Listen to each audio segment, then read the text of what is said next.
Brian Hernandez, and today I'll be preparing a fillet with just an assortment of vegetables on the side and a nice demi-glace sauce. So the first thing I'm going to start with is actually starting the demi-glace sauce, which today I'm just going to be using au jus. It's just a beef broth, very concentrated. And traditionally you use beef stock and you just reduce it down throughout a couple of days, but today this will still bring a nice good beefy little sauce to it, and you just let that simmer off for a little bit. In the meantime, I'm gonna start off with cutting up the vegetables for the just the sides.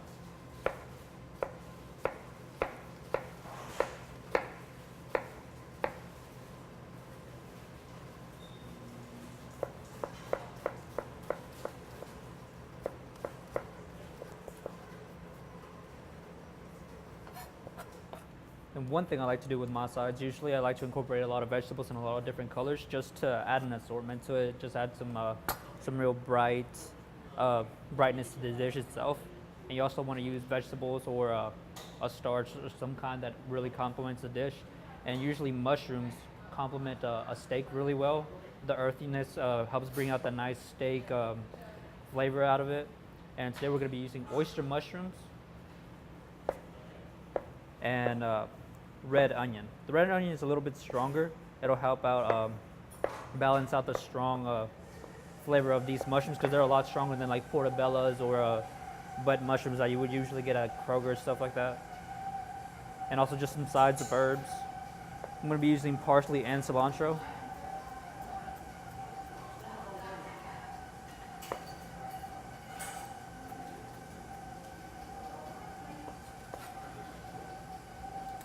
And also just for some extra color and more of a healthier, just a healthier turn to it, I'm gonna be using some split peas, or snow peas actually. All right.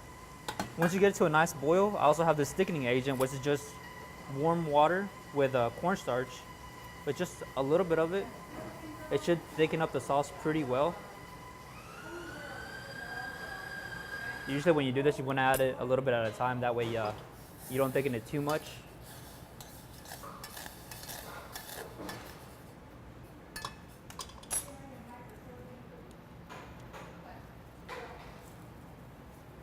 And the reason I like to use cornstarch in hot water is because it gives it like a nice gloss to it, to the finish of the sauce. And it thickens it a lot faster than what a roux would.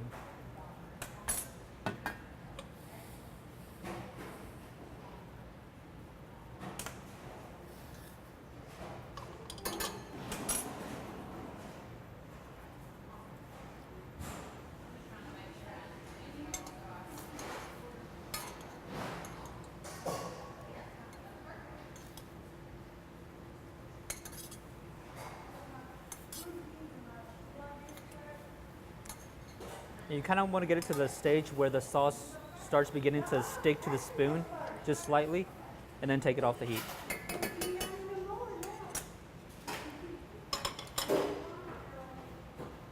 While you do that, you go ahead and put another pan on for the steak. Season it liberally with salt and pepper.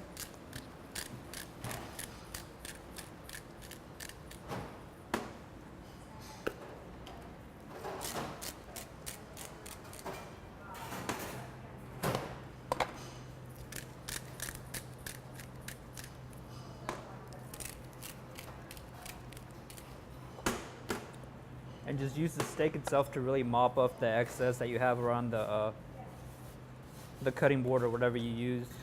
Really get use of all that salt and pepper and really get it on the sides and everywhere.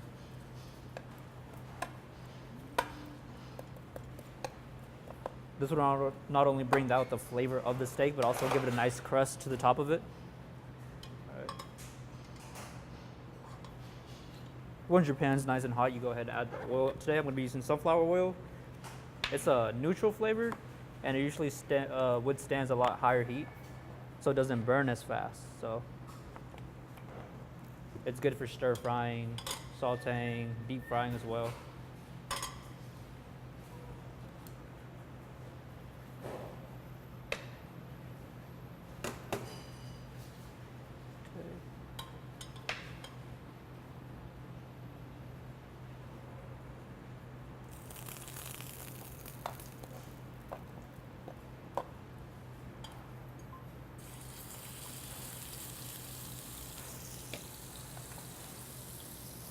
And you just put that on the prettier side or the best side at first, so you can build that nice good crust on it. And usually, depending on the size of the steak, you want to leave it in there for a couple minutes. This will probably be about 3-4 minutes on that side, and then a couple more minutes on the side.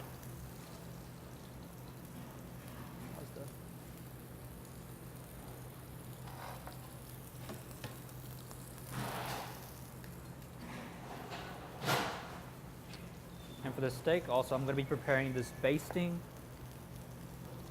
liquid that I'm going to be using, which is just butter and some type of herb, which you use to tenderize the meat in a way, and also infuse flavor of the herb.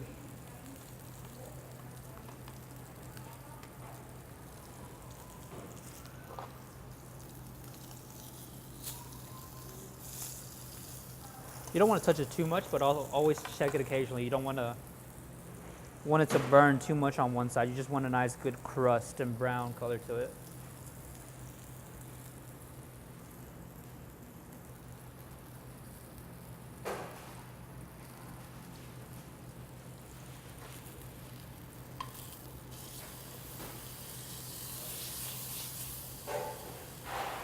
You do the same thing on the other side until you can actually start seeing the how well the meat's being cooked, because as you cook it longer, the color changes and it just rises up towards the center.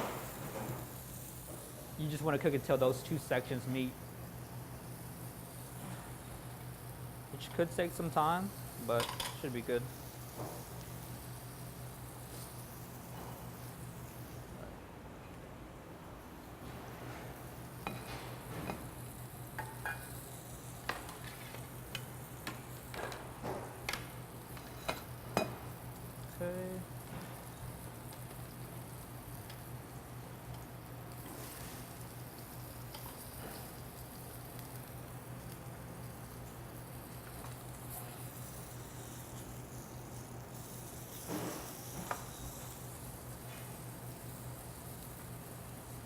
Alright. Around this time, you want to just start putting it on its side, just really browning those sides as well.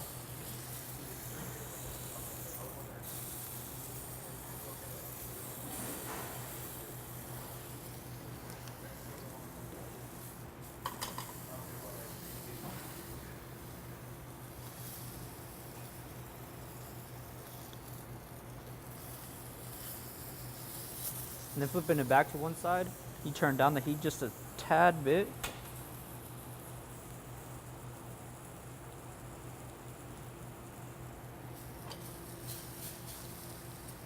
Let the pan cool off slightly if it's way too hot, because I'm going to be adding the butter next. You don't want the butter to burn. Usually it doesn't give it a very good flavor. That should be good.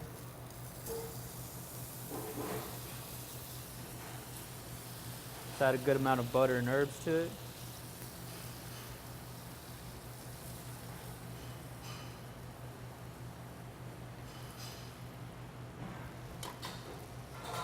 Let that butter melt real quick, and then just tilt your pan to one side, and with your spoon just splash the top of it.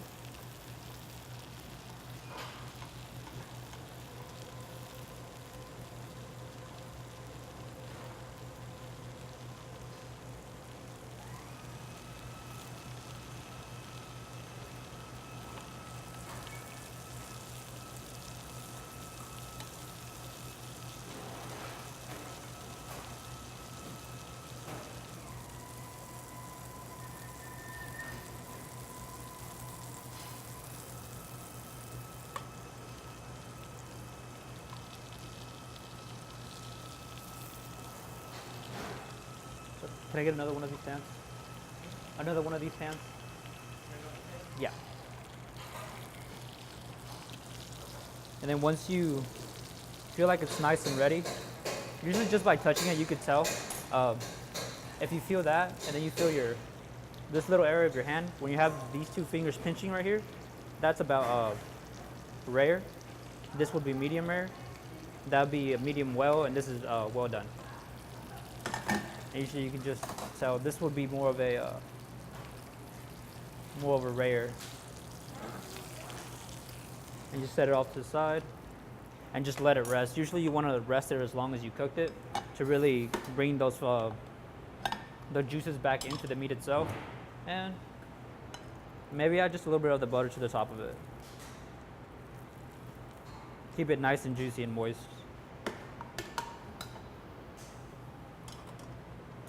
Now heating this up for the vegetables that I'm going to be using.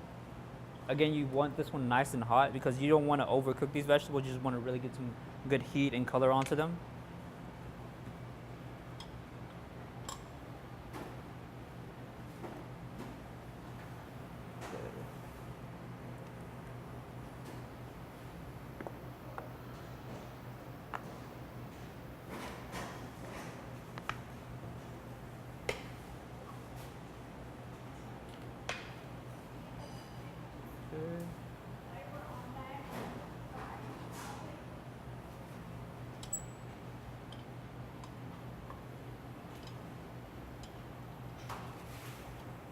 Oh, I didn't have my heat turned up all the way, so.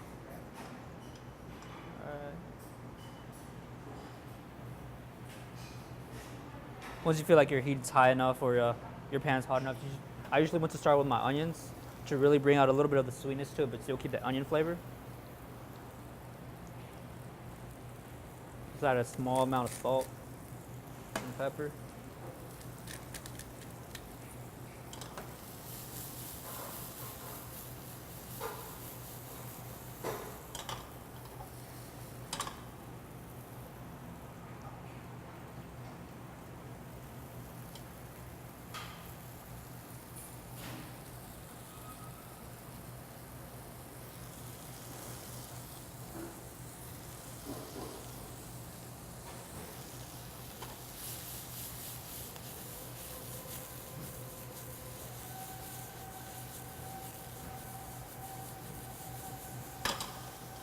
Usually with mushrooms, you want to leave them on the heat just a little bit, just to get some of that liquid out, and really get some of that deep, earthy flavor out of it. And always remember to watch your heat. You don't want to overburn anything or burn anything at all, really.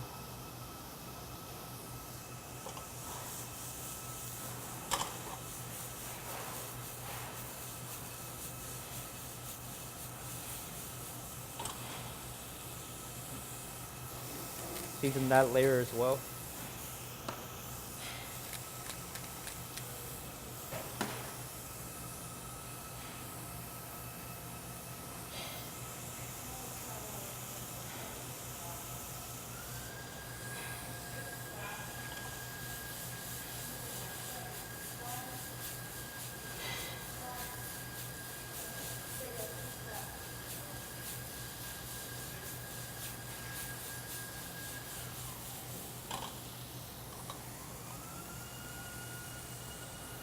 And the reason I put the snow peas last, you don't want to get them really mushy. You want to keep their integrity to it, nice and firm.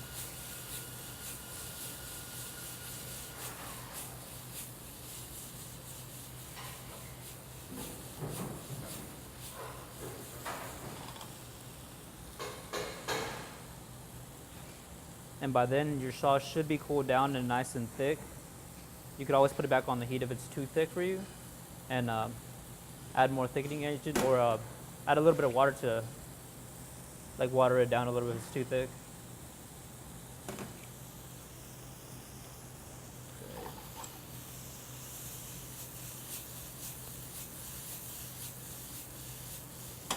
That should be good. It has a nice color to it. Nothing looks burnt. The greens are still very green, and then you want to add a little bit of the herbs. So it keeps them on the side for garnishing.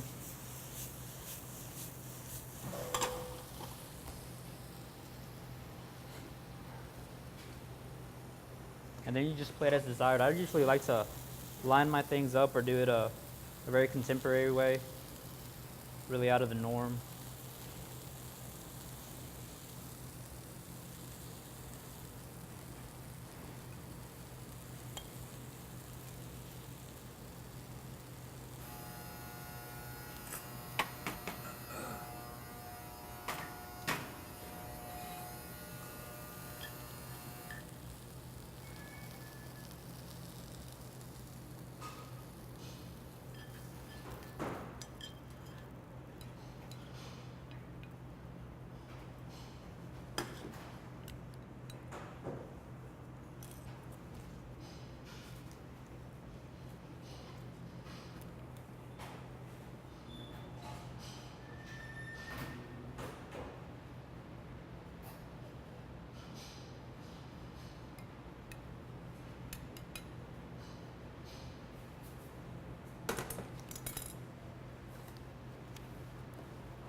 You can decide to cut your steak or leave it as it is. I like to leave it.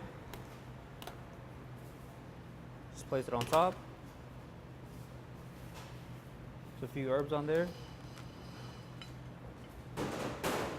And a few sides of a homemade French baguette that we also toasted off to keep it nice and crunchy. So, add some